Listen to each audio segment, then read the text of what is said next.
안녕하세요. 이제 제 2교시입니다.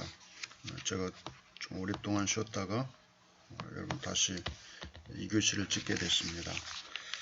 2교시에서 이제 훈련을 제가 하다가 말았죠. 훈련에서는 공식적인 훈련이 있습니다. 공식적인 훈련은 위기 개입 전화 상담소에서 자원봉사자가 이제 업무를 시작할 때 수일간에 걸쳐서 훈련을 통해서 정서가 불안정한 내담자가 전화를 했을 때 어떻게 받아야 되는지 그것을 교육받는, 훈련받는 것을 의미합니다. 그래서 시범을 보여주는 봉사자, 관리자나 직원이 자원봉사자에게 먼저 시범을 보여주고 이후에 관리자나 또는 직원이 있을 때 자원봉사자가 어떻게 전화를 받는지 그것을 확인하는 그런 과정의 훈련이 필요합니다. 또 이제 비행아동 상담 프로그램의 경우에는 한 주에 1회 이상 1년 정도는 이제 훈련을 받아야만 됩니다. 그래서 훈련을 철저히 받아야만 현장에서 그 업무를 수행할 수 있는 그 역량이 강화될 수 있기 때문입니다. 그래서 여러분이 이것은 1교시하고 중복되었지만 다시 반복해서 말씀을 드렸습니다. 그리고 자원봉사 훈련에서 반드시 다루어야 될 주요한 영역에 대해서부터 다시 또 말씀을 드리겠습니다. 그 영역을 살펴보면 자원봉사 업무의 기능, 수행하는 업무의 기능에 대해서 또 업무상 반드시 수행해야만 되는 것, 또 절대로 해서는 안 되는 것들, 또 어떠한 상황이 일어난다면 어떻게 해야 되는지 그런 것들이 이제 포함되어야 됩니다. 그 다음에 업무상 역할과 책임에 대해서도 필요합니다. 누구와 함께 일하게 될 것인지, 또 업무상 자원봉사자의 구체적인 역할, 또 함께 일하게 될 직원이나 다른 자원봉사자들에 대한 것을 미리 숙지하고 알아야 되는 그런 것들이 훈련 내용에 다 포함되어 있어야 되고 반드시 그것이 현장에서 업무를 수행할 때 필요한 그런 지침이 될 것입니다. 그 다음에 이제 코칭인데요. 코칭에서 우리가 살펴보면 코칭을 하는 목적은 뭘까? 이렇게 질문을 우리가 하게 되면 크게 두 가지입니다. 자율성을 가지고 학습에 참여할 수 있는 기회를 제공해 주는 것. 스스로 참여하게 되겠죠. 능동적이고 적극적이고 자율적인 그런 어떤 훈련을 받아야 되고 또 그런 지도 감독을 받아야 됩니다. 또 자원봉사자가 꼭 필요한 기술을 습득할 수 있도록 하기 위해서 지도 감독이 필요합니다. 여기에서는 이제 3단계 과정이 필요하죠. 습득되고 개선돼야 될 어떤 기술을 시범으로 보여주는 거죠. 누가 보여줍니까? 관리자하고 직원이 보여주겠죠. 그 다음에 습득된 기술로 자원봉사자가 실행하는 그런 모습을 또 관찰하게 되죠. 관찰자는 누굽니까? 관리자하고 직원. 누가 시범을 보입니까? 이제는 자원봉사자가 습득된 기술로 훈련받은 대로 이제 그것을 수행하게 되면 그것을 옆에서 잘 배웠는지 숙지되었는지 관리자와 직원이 확인하게 됩니다. 그래서 이런 과정이 피드백과 분석의 과정을 통해서 훈련의 정도를 이렇게 판단할 수가 있습니다. 그 다음에 이제 시범자는 그러면 누굽니까? 관리자와 직원들이죠. 그래서 실제 이제 어느 전화 상담에서 이런 시범을 보여준다면 전화가 걸려온 내담자의 전화를 관리자나 직원이 받고 응답해주는 그런 과정을 다 보여줍니다. 이제 두 번째 전화가 왔을 때 이제 직원이 또는 관리자가 관찰을 하고 자원봉사자가 어떻게 전화를 받고 응답하는지를 주목해서 보게 되죠. 그래서 나중에 자원봉사자가 그 전화를 받고 난 그 경험, 응답하는 과정에서 본인이 겪었던 경험을 보고하도록 하면 피드백과 평가 분석이 되겠죠. 그런 과정을 의미합니다. 세 번째 이제 부분에서는 이제 카운셀링이죠. 공식적인 훈련, 그 다음에 코칭, 지도 감독, 그 다음에 카운셀링. 카운셀링 하라는 목적은 무엇입니까? 자원봉사자의 문제를 스스로 해결하게 하기 위한 거. 두 번째는 자원봉사자의 책임감을 증진시키기 위한 목적이죠. 이 두 가지를 목적으로 카운셀링을 하게 됩니다. 코칭은 시범을 보여주는 것인 반면에 카운셀링은 바람직한 행동을 증진시키는 목적이 있죠. 그러니까 코칭과 카운셀링의 그 방법은 기대하는 효과가 다르죠. 코칭은 지도 감독은 시범을 보여서 따라하게 하는 거. 카운셀링은 스스로 자원봉사자로서 바람직한 행동을 할 수 있도록 그것을 증진시키기 위해서 카운셀링 방법으로 자원봉사자를 교육하는 것입니다. 이제 카운셀링 과정에서 여러분이 중요한 것은 만약에 그 자원봉사자가 어떤 그 문제에 직면했을 때 슈퍼바이저는 관리자는 어떻게 합니까? 그 일을 잘 해낼 수 있도록 점검하는 그런 훈련을 시키는 겁니다.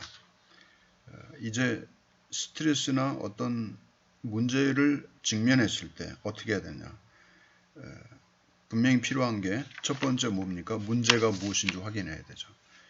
그 문제를 분명히 무엇인지, 어떻게 잘못됐는지, 어떤 일이 일어났는지를 문제가 무엇인지 확인하는 과정이죠. 두 번째는 원인이 무엇인지, 그 문제의 원인에 대한 것을 확인해야 됩니다. 왜 그런 문제가 발생했는지, 또 그 문제를 야기시킨 그 무엇이 있는지, 또 어떤 요소가 그 문제를 발생시키고 있는지, 원인을 파악하는 거죠. 세 번째는 이제 대안, 해결하기 위한 대안이죠. 이 상황에서 할 수 있는 대안은 무엇인가? 해결 방법이죠.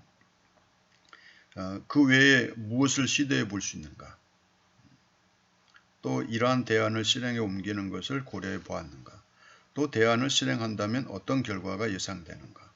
그 대안을 확인하는 이런 질문들을 카운슬링을 통해서 훈련이 돼야 됩니다. 그 다음에 보다 나은 또 대안이 없는가 확인하는 거죠. 경험을 통한 학습, 이런 문제가 다시 일어나지 않도록 향후 어떤 대비책을 세울 수 있는가. 어떤 문제가 발생한다면 어떻게 다르게 대처할 수 있는가. 이런 것들을 확인할 필요가 있습니다. 그 다음에 이제 카운슬링을 이제 어떻게 제공하는 과정에서 여러분 어떻게 해야 됩니까? 자원봉사가 알지 못하고 있었던 유용한 정보나 그 생각하지 못한 대안을 알려주는 것이 이제 바람직하죠. 그 카운슬링에서 과정에서 제공되는 것은 바로 바른 그 어떤 방법, 대안을 알려주는 것, 또 조력자, 역량 강화를 위해서 조력자의 역할에서 관리자는 자원봉사자를 도울 수 있는 것입니다. 그 다음에 이제 자원봉사자 훈련이 끝나면 점검해야 될 게 있죠. 제대로 됐는지. 그 다음에 그 훈련이 얼마나 중요한지에 대한 것을 인지하고 평가할 필요가 있습니다. 그래서 첫 번째는 그 훈련의 그 방법의 선택과 적용 부분에서 그것이 잘 이루어졌는지를 확인할 필요가 있습니다. 그래서 훈련 방법을 어떻게 선택했고 어떻게 적용했는지 중요한 문제죠. 그 다음에 학습 경험의 성공 여부를 판단하기 위한 질문들이 있습니다. 여러분 그 교과서에는 194쪽에 있을 겁니다. 이 질문들을 여러분이 이렇게 숙지하시기 바랍니다. 그러니까 훈련을 시켰는데 훈련 방법의 선택에서 또 그 적용해서 그것이 바람직했는지 그 효과가 있었는지 또 새로운 방법은 없었는지 이런 걸 확인해야 됩니다. 여러분 훈련하면 공식적인 훈련, 코칭, 카운슬링 이런 것들 세 가지만 교과서에 제시가 되어 있는데 이것만 있는 거 아니죠. 이제 관리자에 따라서 다양한 수십 가지를 동원할 수 있죠. 이건 하나의 예시니까 여러분이 만약에 자원봉사자를 관리하는 그 지도 감독하는 슈퍼바이저가 된다고 가정하면 여러분도 효과적인 방법을 찾아서 이 교육을 시킬 수 있는 것입니다. 그래서 하나의 샘플로 하나의 어떤 이론 체계로 한 세 가지 제시했는데 다양한 방법들을 여러분은 구상하고 적용하시기 바랍니다. 배운 대로만 하는 게 아니라 더 좋은 방법을 여러분 찾으셔야 됩니다. 그 다음에 자원봉사자의 적극적 그 참여, 적극적으로 이들이 참여했는지를 확인할 필요가 있죠. 훈련의 기회를 제공했는데 이것이 의미 있게 그들이 참여하고 그 어떤 그 훈련 과정에서 자원봉사자로서 그 업무를 수행하는 그 역량이 강화되었는지, 지식도 중요하죠. 정보와 지식. 그 다음에 어떤 그 테크닉, 기술 이런 것들을 잘 습득하고 자기 것으로 소화했는지 이것 굉장히 중요합니다. 그 다음에 이제 자원봉사자를 관리하는 관리자는 훈련에 참여할 것을 요청하고 또 주저하지 않고 참여할 수 있도록 설득할 수 있는 설득력이 있어야겠죠. 그래서 이 적극적 참여를 위해서 이런 두 가지가 아주 필요하다는 사실을 결코 잊어서는 안 될 것입니다. 그 다음에 이제 자원봉사자의 역량 강화 부분을 이제 살펴볼 것입니다. 이제 슈퍼비전은 이제 관리자가 슈퍼비전을 하는 거죠. 지도와 감독하는 거. 그 다음에 자원봉사자들이 의도되고 계획된 결과를 성취할 수 있도록 돕는 사람이 바로 슈퍼바이저입니다. 그 다음에 이제 어떤 일을 하는 것이 아니라 슈퍼바이저는 어떤 지원하고 원조해주는 일이죠. 역할이죠. 그 간접적인 그 방법으로 뒤에서 자원봉사 활동이 이렇게 원활하게 수행될 수 있도록 돕는 그런 역할을 하게 되는 것입니다. 그 다음에 이제 동기화를 돕는 어떤 환경을 만들어내는 그런 역할을 하는 것이 이제 자원봉사자 역량 강화를 위해서 필요한 그 관리자의 어떤 업무 수행 부분이죠. 그래서 우리는 자원봉사자가 어떤 욕구를 갖고 있는지 그것을 토대로 업무를 개발하고 배치하는 것도 중요하죠. 그 다음에 자원봉사자가 하고 싶어하는 일이 뭔지 그것을 파악하고 환경과 어떤 조건을 만들어주는 것 이것도 중요한 것입니다. 그래서 자원봉사자들이 자신의 성취 욕구를 자극하고 또 개인적으로 만족감을 얻게 하고 또 그 업무와 관련해서 책임감을 갖게 하는 것 이것은 매우 중요한 것이죠. 그래서 한 사람의 자원을 최대한으로 활용하고 그 능력을 최대한 발휘할 수 있도록 환경과 여건을 조성해 주는 것은 자원봉사자들을 관리하는 지도 감독하는 관리자에게 굉장히 중요한 그런 부분이기도 합니다. 그것은 바로 자원봉사자의 역량 강화를 위한 것이죠. 그 역량 강화를 위해서는 자율적이고 독립적으로 활동할 수 있도록 도와주는 것입니다.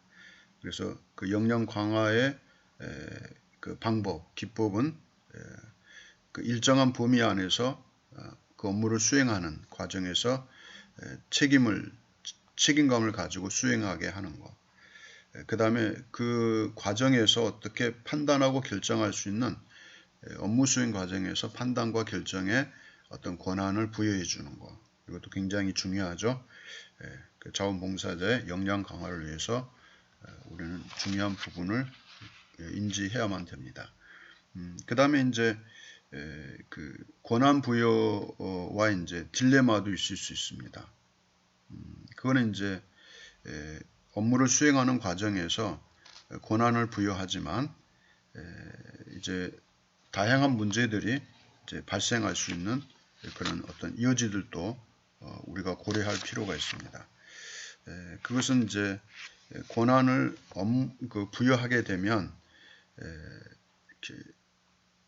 그들이 그 일을 수행할 때 긍정적인 부분만 있지 않습니다. 이제 여러분이 꼭 알아야 될 것은 부정적인 일도 일어납니다. 어떤 일이 일어나냐면 슈퍼바이저가 그 기관에 온 지 얼마 안 되었고 자원봉사자는 그 기관에 너무나 그냥 터줏대감처럼 오래 있었어요. 여러분 현장에 가면 그럴 수 있습니다. 터줏대감이라고 그러죠. 말 들어야 안 들어요?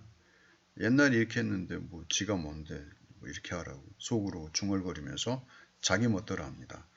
이게 이제 그 의도적인 그 어떤 그 태입 행태죠. 그 불손한 그 동기로 시키는 대로 안 하고 다른 방법으로 다른 결과를 나타냈어요. 열 받는 일이죠. 여러분 같으면 어떻게 해결할 거예요? 이런 것도 이제 권한을 부여해 주게 되면 그 권한을 부여한 만큼 책임을 지고 수행을 잘해야 되는데 업무 수행을 했지만 관리자가 원하는 방법으로 안 돼 있어요. 그 엿먹이는 거죠. 엿먹인다까지는 괜찮겠죠. 동영상에서. 이런 경우 여러분 어떡할 거예요? 이건 굉장한 스트레스죠. 이런 것들도 우리가 현장에 가면 얼마든지 일어날 수 있습니다. 여러분이 이제 어느 한 조직에 가면 너무나 그 모든 구성원들이 다 솔직하고 이게 감추는 게 없어요. 너무 편안해. 그런 데만 있는 게 아닙니다. 제일 힘든 게 일이 힘든 게 아니라 사람이 힘들면 그거 못 견뎌요. 그래서 자원봉사자를 관리하는 사람들이 겪게 되는 것을 미리 여러분이 인지하고 거기 적응해 갈 필요가 있어요. 책에서는 뭐 1단계, 2단계, 3단계, 4단계 이렇게 나누어서 도표로 정리해 놓고 있는 것들이 있어요. 이것을 이제 활용하면서 설명하고 있는데 저는 그냥 이것보다는 이건 그냥 읽어 보시는 거고 여기에 이제 표현되지 않는 부분을 제가 언급해 드리는 거예요. 그 조직 문화라는 게 있어요. 그 조직 안에는 다양한 그 흐름이 있어요. 그 흐름을 새로운 사람은 헤쳐가기 힘들죠. 왜냐하면 정착되어진 어떤 문화가 있으니까. 관습이 있어요. 그런 어떤 사례가 있어요. 그 사례를 개선하고 바꿔가려는 것은 한순간에 안 됩니다. 시간이 많이 걸리는데 그런 것들을 여러분이 잘 극복하고 적응해 가는 것이 굉장히 중요하리라고 이렇게 생각이 됩니다. 그래서 자원봉사자의 그 활동을 극대화하고 효과적으로 활용하기 위해서는 권한을 행사하도록 허용하지만 의도된 결과대로 나올 수 있는 거지만 안 나오는 사람도 있다는 거 여러분이 꼭 기억하시기 바랍니다. 그래서 이 부분은 자원봉사자의 권한의 정도에 따라서 나타나는 그 어떤 그 문제들을 다루기 위해서 그 도표와 함께 만들었는데 저는 지금 잠깐 설명해 드린 것으로 그것을 이제 대체하는 것으로 하겠습니다. 그래서 여러분이 교과서에 있는 마지막 부분들은 또 구체적으로 여러분이 살펴보면서 검토하시기 바랍니다. 그러면 이제 여기까지 살펴보고 2교시 마치고 3교시에서는 또 다른 부분으로 여러분 만나 뵙도록 하겠습니다. 감사합니다.